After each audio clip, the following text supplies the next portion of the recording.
وسلم هدية منا وسيلة إلى حضرة النبي وعلى آله وصحبه ومن تبعهم بإحسان إلى يوم الدين وإلى والد الله ومشايخنا ومعلمينا وأهل قريتنا شاء لهم الفاتحة. بسم الله الرحمن الرحيم. الحمد لله الرحمن الرحيم. إياك نعبد وإياك نستعين.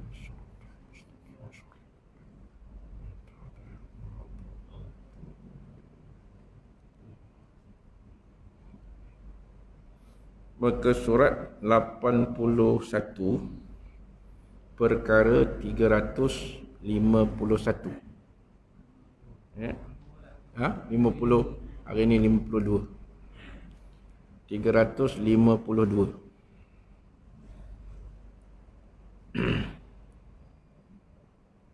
Wa Malik wa huwa Malik fi Muwatta an Abi Bakr bin Sulaiman ibni Abi Hasmah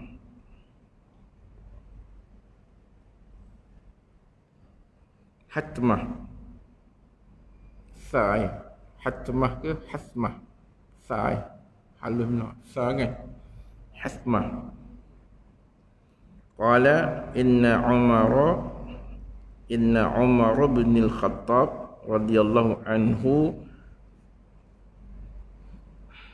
faqada Sulaiman bin Abi Hasmah fi salati subhi wa inna Umar amada ila suqi wa maskan Sulaiman bainal masjid wal suq famarra ala syafa'i Sulaiman وقال لها لم أرى سليمان في الصبح وقالت إنه بات يصلي فغلبته عيناه فقال عمر لأن أشهد صلاة الصبح في جماعتي أحب إلى من أن أقوم ليلتي. Al-Qamakal. Imam Tabrani mengeluarkan daripada Abu Bakar bin Sulaiman bin Abu Hasmah katanya, sesungguhnya Umar bin Al-Khattab radhiyallahu an tidak mendapati Sulaiman bin Abu Hasmah pada sembahyang subuh. Jadi Sayyidina Umar tengok tak ada Sulaiman ni. Dia tahu sahabat-sahabat yang hilang, yang tak sampai ke masjid, sakit ke apa ke kan, maknanya tak sampai ke masjid, Sayyidina Umar tahu, dan baru Umar menuju ke pasar, sedangkan tempat tinggal Sulaiman antara masjid dan pasar itu. Maka dia lalu di atas Syifa, ibu Syifa ni maknanya ibu Sulaiman, Sulaiman mak dia lah, Syifa Umi dia, Umi Sulaiman. Jumpalah. Maka katanya, aku tak nampak Sulaiman pada sembahyang subuh ini. Maka katanya dia sembahyang semalaman, tahajud, semalaman qiyamul lail. Maka tidak tertahan dua matanya, maka dia mengantuk sangat. Sehingga dia tak dapat solat subuh berjamaah. Maka kata Umar radhiyallahu an, sesungguhnya bahawa aku hadir sembahyang subuh berjamaah lebih kasih, lebih aku suka daripada bahawa aku bangun malam untuk bertahajud. Jadi Sayyidina Umar ni orang yang faqih. Dia sahabat radhiyallahu anhu, mubasyir bi jannah khulafa ar-rasyidin. Ingat. Tapi kalau sifat-sifat mereka ini, di samping mereka itu sahabat Rasulullah sallallahu alaihi wasallam, mereka adalah golongan fuqaha sahabah. Ya, hadis yang diriwayat oleh Sayyidina Umar ni tak banyak, 300 lebih. Ya, banyak lagi Abu Hurairah. Padahal Abu Hurairah ni dia masuk sebelum Fathul Mekah. Maknanya Sayyidina Umar dulu. Sayyidina Abu Bakar lagi dulu. Sayyidina Abu Bakar hanya meriwayatkan 150 hadis lebih sahaja. 300 orang, ya, 300 lebih hadis saja yang diriwayatkan oleh Sayyidina Umar. Tapi dia faqih. Ya. Dia tahu mana yang aula, yang mana yang lebih aula. No. Ya. Sebab bandingan antara yang wajib dan yang sunat ni 70. Ya, bandingan antara yang wajib dan sunat ni ialah 70 kali. Cuma bulan puasa saja, ya, bulan puasa saja yang sunat digandakan menjadi 70, ya. Ya, yang sunat digandakan menjadi 70 seperti mana pahala yang wajib. Jadi kalau kita nak compare yang wajib dengan yang sunat ni memang tak boleh compare lah. Ya, yang wajib lebih banyak pahalanya daripada yang sunat. Jadi saya normal faham. Ya, maknanya kelebihan berjamaah subuh di masjid lebih afdal daripada semayang sunat, ya, qiyamul lail, tahajud dan sebagainya sepanjang malam. Kalau diberi pilihan lah, ya, nak berjaga malam, besok tak semayang, ya, subuh jamaah, ataupun nak semayang subuh berjamaah dengan tidur sepanjang malam, lebih baik tidur sepanjang malam dan bangun semayang subuh berjamaah. Ini maknanya orang yang tahu menilai, ya, orang yang tahu menilai. Satu penilaian ni satu penting, ya. Orang yang dapat meletakkan mizan. Sebab Al-Quran itu diturunkan, ya, Allah SWT menurunkan Al-Quran dan mizan, neraca timbangan. Kalau kita sebut fiqh moden ni, sebut fiqh aulawiyat, fiqh keutamaan. Ya, fiqh keutamaan.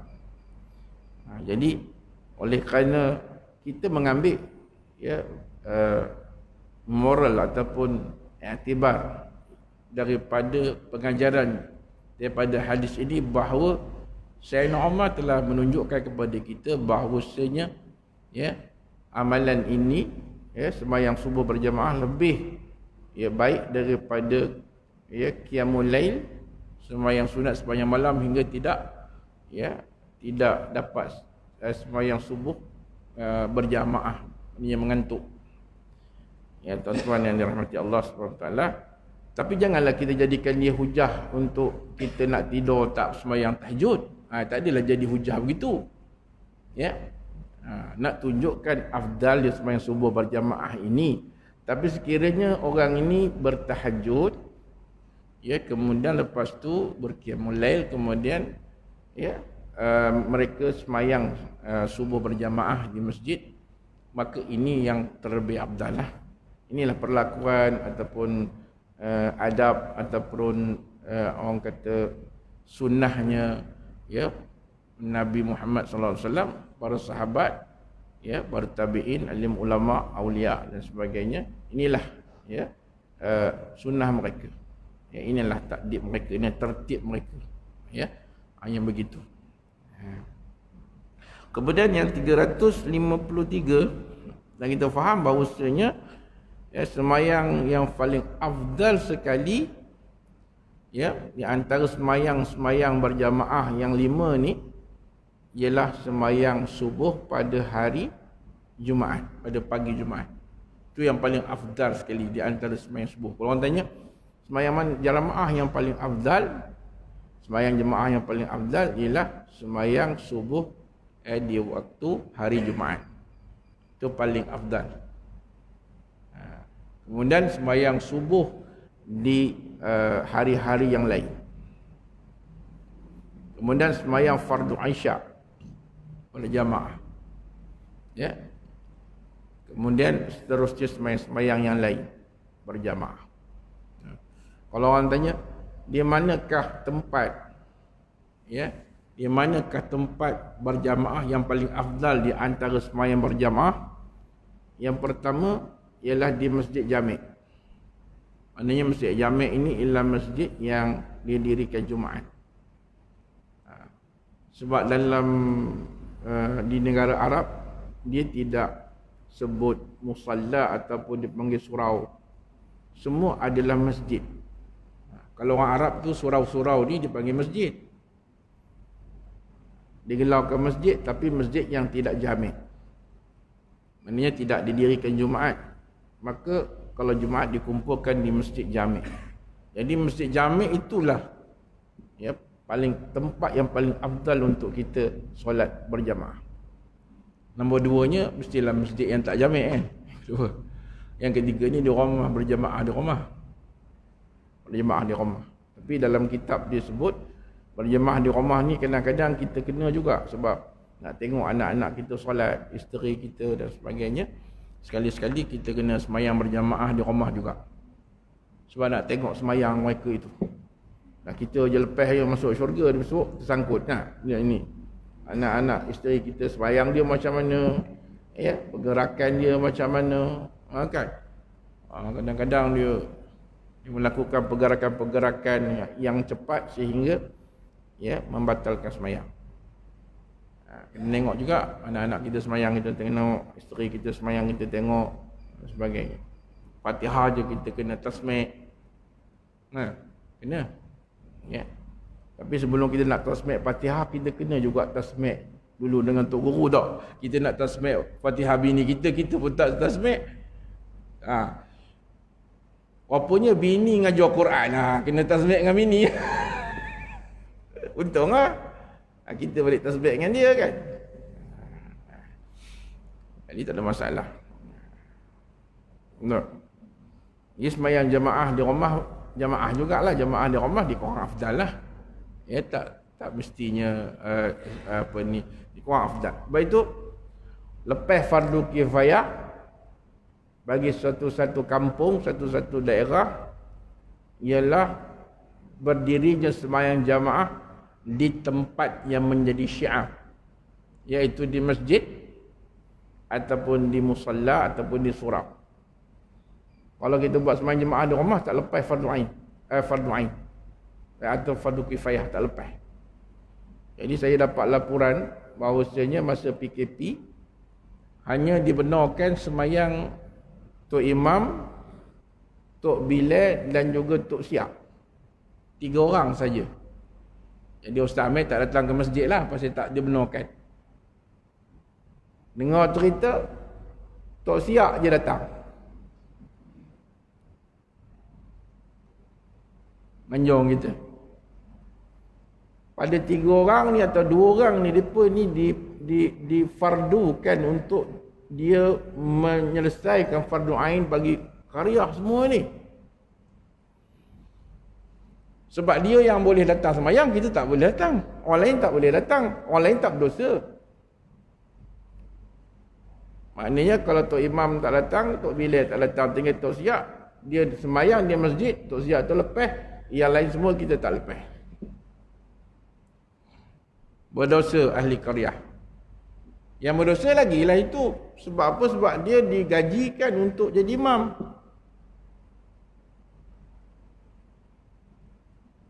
Semayang dapat gaji. Allahu Akbar RM5. Allah.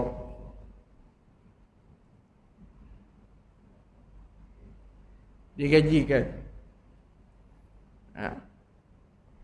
Bila gaji, kita semayang, tuan-tuan semayang jadi makmum tak ada gaji. Tak ada, tuan-tuan harap redha Allah saja, tuan-tuan semayang. Lillah. Wallah. Tak.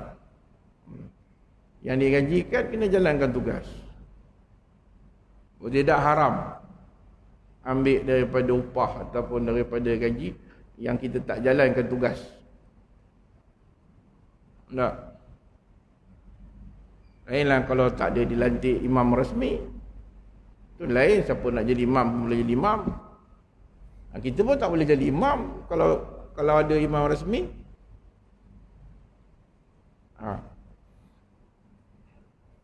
Ada masjid yang masa PKP tak berdirinya semayang berjamaah, maka berdosa ya, dengan sebab melanggar fardu kifayah.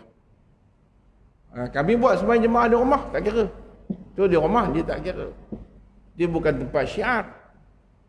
Tempat dia nak tempat orang ramai boleh tengok. Perkara itu didirikan. Dia panggil syiar. Buat pasal kan. Dia boleh kena samat kalau jawatan agama tahu. Ya. Sebab tugas. Kemudian hadis yang 353 wa Ahmad wa Abu Daud, ya, dalam kitab Sahih Imam Nasa'i pun ada, Ad-Darimi pun ada, ya Ubay, inna hataini salataini yakni al-isya was subuh min asqali salawati ala munafiqin walau ya'lamuna fadla ma fihima la atauhuma walau habbau, ya, wala habwan, ya, merangkak. Alaikum bisaf muqaddam fa innahu ala mithla safil malaikah walau ta'lamuna fadilatahu labtadartumuhu wa salatu rajuli ma'ar rajul azka min salatihi wa haddihi wa salatuhu ma'ar rajulain ya azka min salatihi ma'ar rajuli wa makana aktsaru fa huwa ahabbu ilallah. Imam Ahmad dan Abu Daud dan Imam Nasa'i mengeluarkan daripada Ubay, ya, Ubay bin Ka'ab kan, Ubay bin Ka'ab radhiyallahu anhu, bahawa dua semayang ini iaitu isyak dan subuh. Nampak? Dua semayang ini iaitu isyak dan subuh adalah yang paling berat daripada sembahyang-sembahyang di atas orang munafik. Ini Nabi SAW beritahu ke kita, ya, bahawa dua semayang ini berat bagi orang munafik. Berat bagi dia, berat sangat. Dia nak buat berat isyak dengan subuh. Ya, isyak dan subuh. Jadi tanda-tanda orang munafik, dia berat nak semayang dua ni, isyak dan subuh. Subuh tentulah pada waktu pagi kan, subuh-subuh orang kata dah bangun. Ya, isyak ni maknanya malam sudah agak, orang kata ni jadi lalai. Masa kita lepas maghrib dia keluar je, lepas maghrib ya keluar, kemudian lepas itu isyak tu dah melahu kat luar lah. Nak makanlah apa semua kan, terus sampai subuh. Subuh ngantuk pula. Terus sampai. Jadi maknanya dua sembahyang malam ni memang berat untuk orang munafik. Kalau mereka tahu kelebihan apa yang ada pada keduanya, isyak dan subuh, nescaya mereka mendatangi keduanya walaupun dengan habwan, dengan merangkak. Kalau bertahu, kalau kita tahulah, kalau kita munafik lah, kita pun kalau kita tahu, merangkak kita datang ke masjid. Tak boleh berjalan, merangkak lah. Ada pun tuan-tuan pernah tengok orang merangkak masuk masjid je? Ada satu viral ke, satu video yang dia merangkak tu berpuluh tahun ni untuk pergi ke masjid. Masya-Allah. Hebat tuan-tuan. Lazim kamu dengan saf depan, kata Nabi. Sentiasalah duduk di saf depan. Sebab pada asal bagi hukum umum, ya, bagi masjid ialah yang pertama, tidak ada tempat yang boleh dinamakan. Ya, tidak ada tempat yang boleh dinamakan yang di sini, nama yang di sini, nama yang di sini, sebab wakafnya adalah wakaf menjuruk. Macam kubur lah kan? Macam kubur, ya, tak boleh kita nak letakkan simen, kerana tanah tu tanah wakaf. Tanah tu hak orang ramai, hak orang wakaf, hak orang ramai. Ya, bukan tanah bapa dia atau bukan tanah dia. Wakaf orang ramai. Kita nak letak simen, kita nak letak pagar, padahal tanah tu tanah orang ramai. Ya, ada orang yang nak masuk esok, kena pecahkan benda tu dan sebagainya. Sebab maknanya tak boleh. Nampak? Tanah orang. Tanah orang kita buat rumah, boleh? Ha? Selamba je kita buat rumah tanah orang.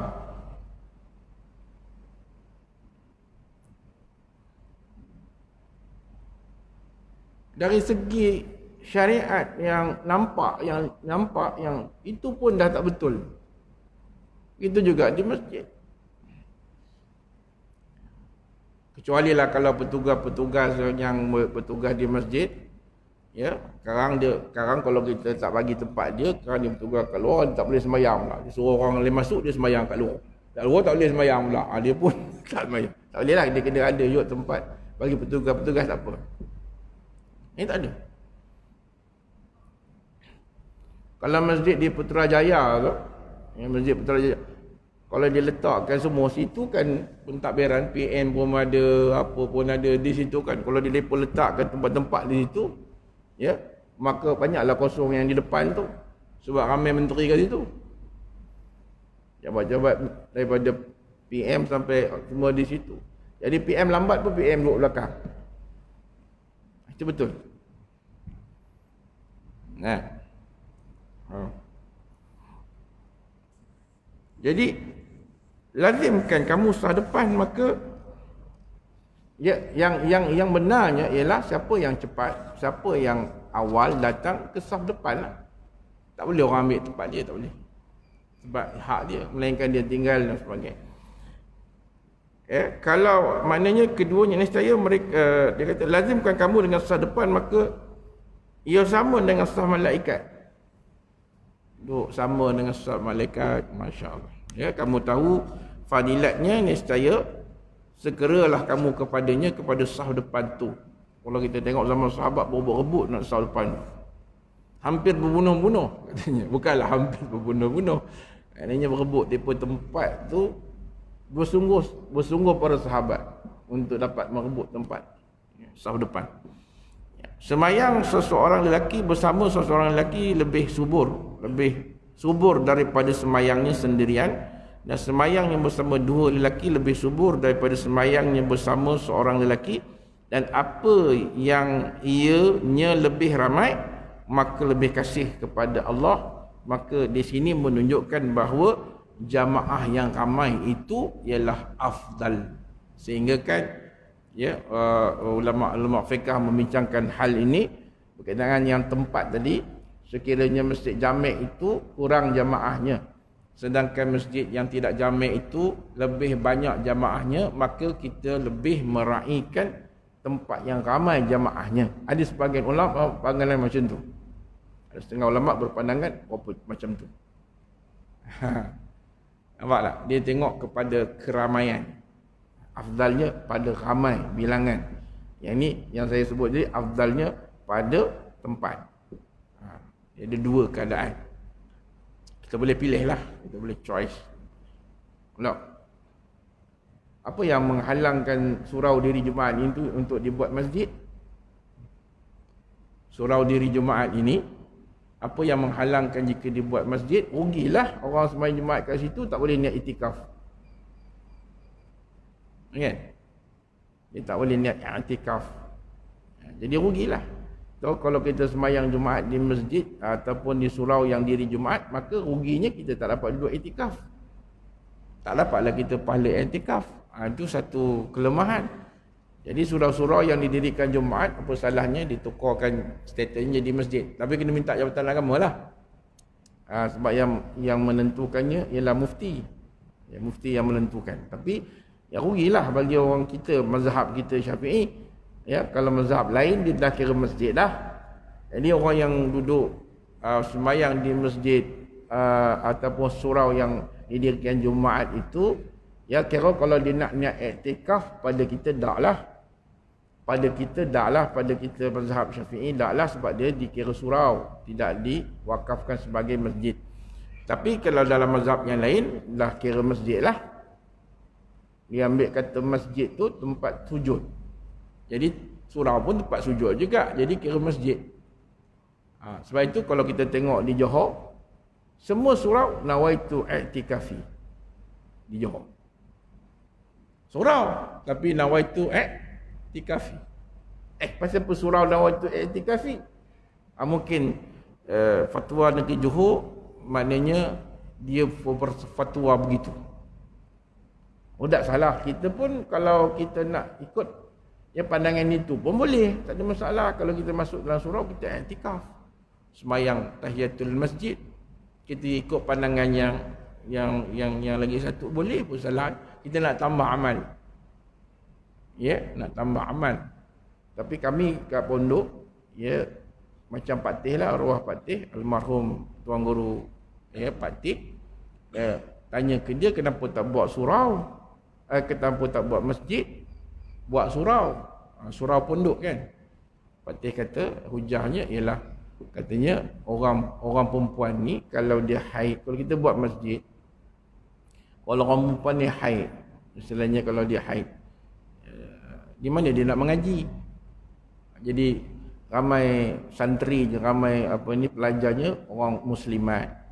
Dia mengaji kat surau tu je lah. Kalau letak masjid, dia pun uzur. Jadi di mana dia pun nak mengaji? Jadi itu sebab hujah Patih, dia tak buat masjid. Saya pun sama juga. Saya pun ambil hujah Patih pula, surau saya tak dijadikan masjid. Sebab alasan saya macam ni lah. Banyak ramai budak yang datang mengaji, budak perempuan yang datang mengaji, uzur ke tak uzur, di dalam surau. Lepas itu kami tak buat masjid. Tapi kalau masjid di luar daripada pondok, tempat pengajian mungkin boleh. Sebab orang perempuan kalau dia maknanya haid, dia maknanya tak masuk lah, dia tak datang lah kan, dia tahulah. Tapi pondok payah sikit lah, sebab memang sentiasa mengaji je kat situ kan. Jadi susah nak kawal apa. Tapi kalau kita pergi surau diri jemaah tu, kita niat i'tikaf pun tak apa, niat i'tikaf. Kalau benarkan pandangan itu, maka dapatlah kita pahala. Itu je lah. Boleh, masa itu boleh. Maknanya lebihkan amal ni boleh. Kita orang kata ikut pandangan mazhab lain boleh. Okey. Kemudian ini menunjukkan bahawa afdaliyahnya, kelebihannya kepada ramainya jamaah. Kemudian dalam hadis Abu Dawud, Al-Hakim, Kanzul Umal, an Yazid bin Aswad, idza shalla ahadukum fi rihlihi thumma adraka al-imam wa lam yusalli falyusalli ma'hu fa inha nafilatun. Abu Daud dan Hakim mengeluarkan daripada Yazid bin Aswad, apabila seorang daripada kamu semayang di tempat tinggalnya, kemudian dia mendapati imam wahal dia belum semayang, maka hendaklah ia semayang bersamanya, maka ianya jadi sunat. Ini cerita orang semayang sendirian.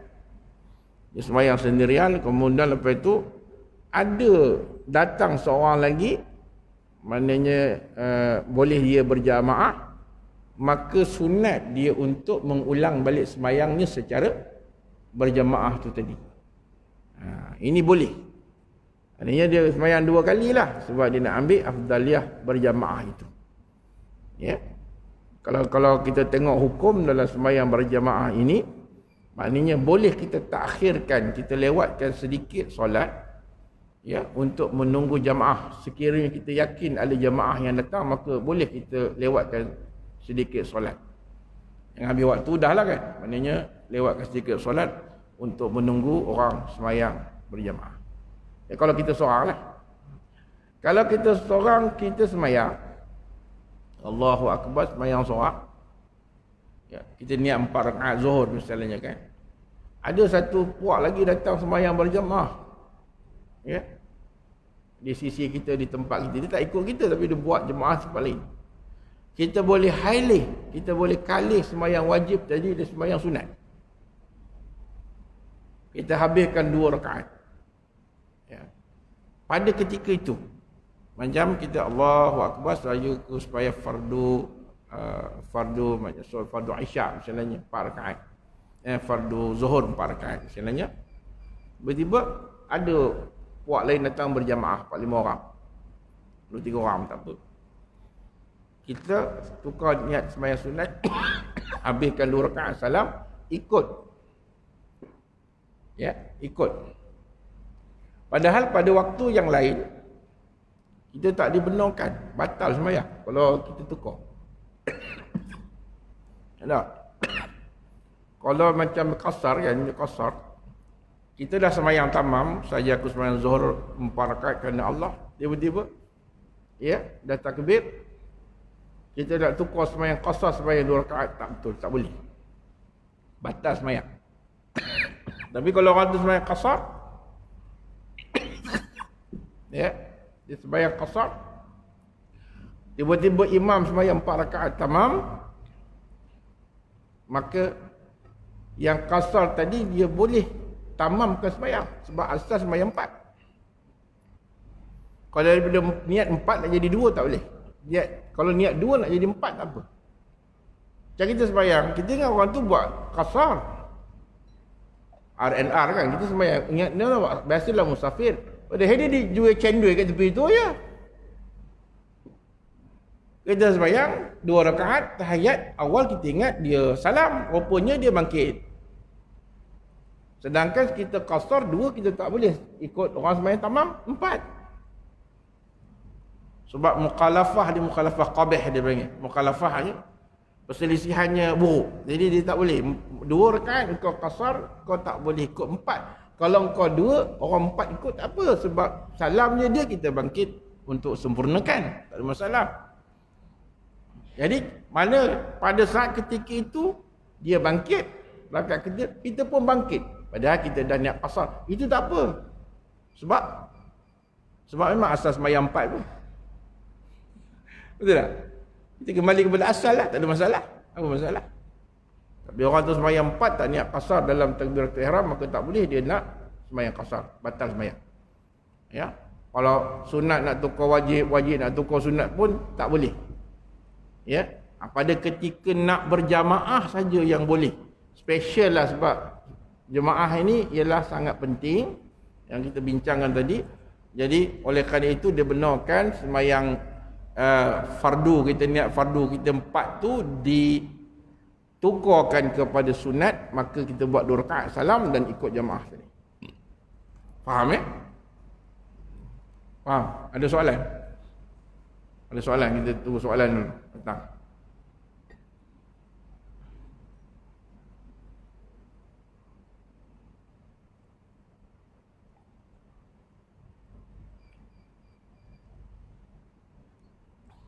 Ada soalan? Kan ada. Sila. Nak tanya macam mana tu? Apa masalah?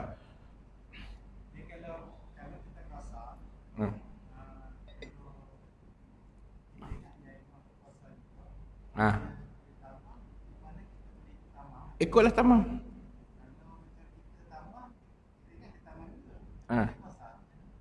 Tak apalah, kita lepas dia salam tahiyat awal, kita naiklah, tak ada apa masalah.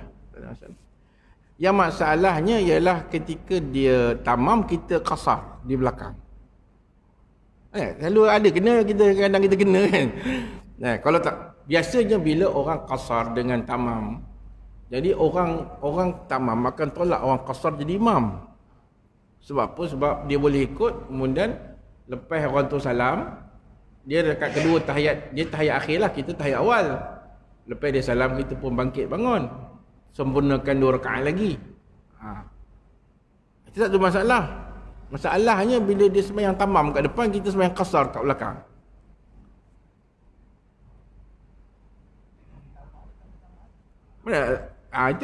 Itu yang penyelesaiannya, bukan batalkan sembahyang tu. Maknanya kita terus ikut je lah. Kita abaikan niat qasar tu tadi. Kita kembali kepada asal, memang 4 pun. Tak payah kita batalkan sembahyang, terus je ikut imam. Ya, tak ada masalah. Sebab kita kembali kepada asal. Mana asal sembahyang kita 4. Ya. Yang tak boleh tadi, bila imam dia tak niat qasar, dia ikut imam tu qasar. Ya. Tiba-tiba imam tu salam, alah qasar lah. Assalamualaikum warahmatullahi wabarakatuh. Assalamualaikum warahmatullahi wabarakatuh. Dia terus niat qasar. Dia tamam, dia tak niat qasar sebab qasar ni niatnya wajib niat dalam takbiratul ihram kan. Allahu akbar, qasar tu wajib. Niat dalam takbiratul ihram. Okey, jamak tak apa, jamak di luar takbiratul ihram sepanjang semayang selagi tak salam, jamak boleh diniat. Nampak? Qasar je yang tak boleh niat. Qasar, makmuman pada Jumaat, imaman pada Jumaat. Yang ini memang kena masuk rukun yang ketiga, keempat bagi niat dalam takbiratul ihram. Qasar, ta'rad, ta'yim, ta'mim. Imam, makmum. Qasar. Maknanya yang ni sembahyang ni memang tak boleh. Maknanya qasar ni memang tak boleh niat tiba-tiba nak niat tak boleh. Ya, contohnya dia niat tak niat qasar, dia niat tamam lah. Allahu akbar 4 rakaat. Tu imam qasar, tiba-tiba tu imam salam, dia pun alah tu imam salam, qasar laku, assalamualaikum warahmatullahi, assalamualaikum warahmatullahi. Itu yang batal. Nampak? Yang itu batal. Okey? Okey? Faham? Ada soalan lagi, tuan-tuan?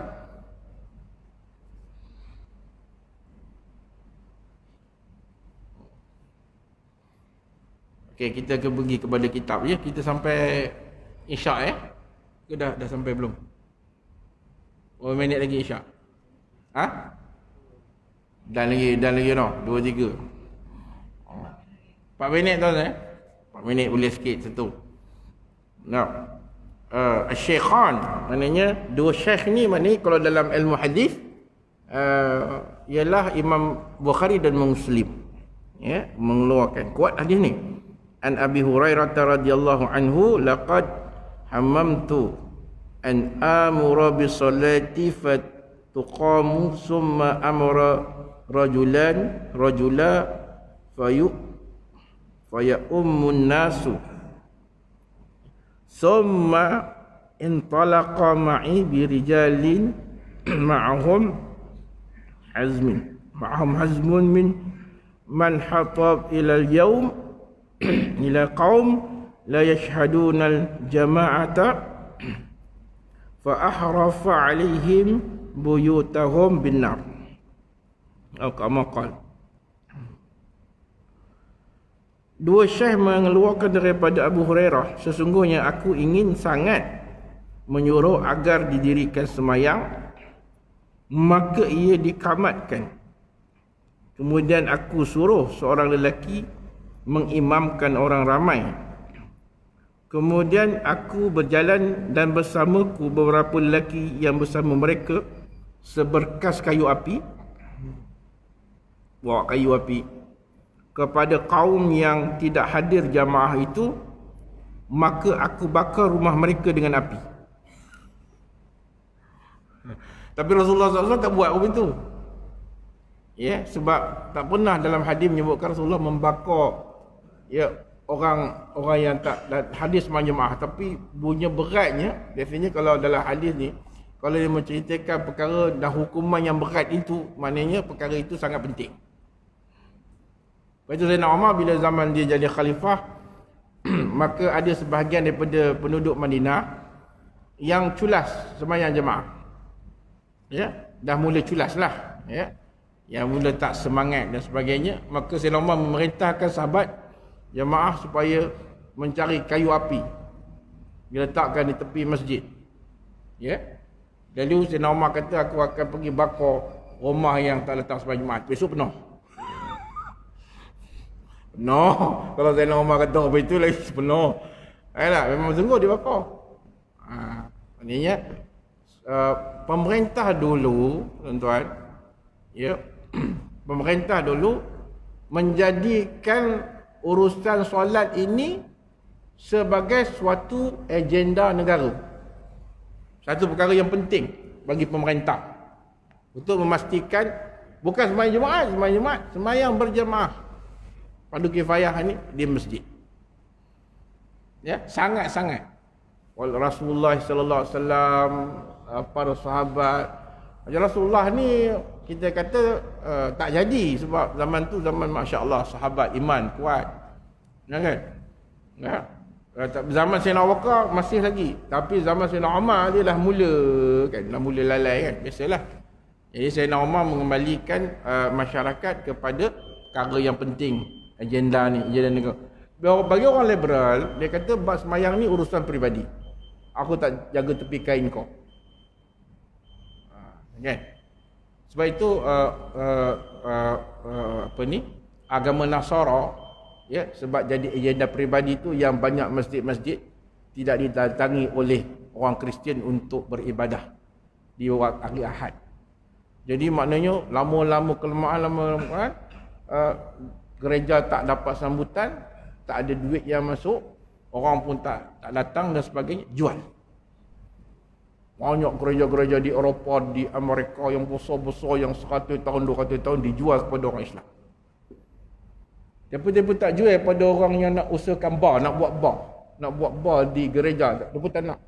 Dia pun nak jual pada orang Islam sebab dia pun tahu bila orang Islam datang beli, bersihkan gereja tu semua, kemudian melakukan ibadah. Dia kata yang ini tak apa kita jual pada orang Islam.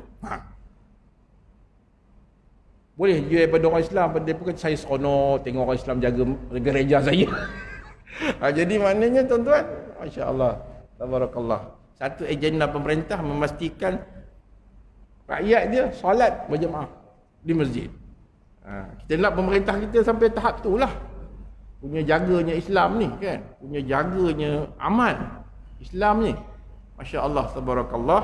Wa aqulu qawli hadza wa astaghfirullahal azim li wa lakum sa'il muslimin wal muslimat wal mu'minin wal mu'minat bi rahmatika ya arhamar rahimin. Sallallahu alaihi wasallam nabi karim sahbihi ajmain. Alhamdulillahirabbil alamin. Alhamdulillahirabbil alamin. Wassalatu wassalamu ala asyrafil anbiya'i wal mursalin wa ala alihi washabbihi ajmain. Allah nawwir qulubana bi hidayatika kama nawwartal arda bi nuri syamsika. Rabbana atina fid dunya hasanah wa fil akhirati hasanatan wa qina adzabannar. Sallallahu alaihi wasallam Muhammadin karim wa ala alihi washabbihi alhamdulillahirabbil alamin. Taqabbalallahu minna wa minkum. Assalamualaikum.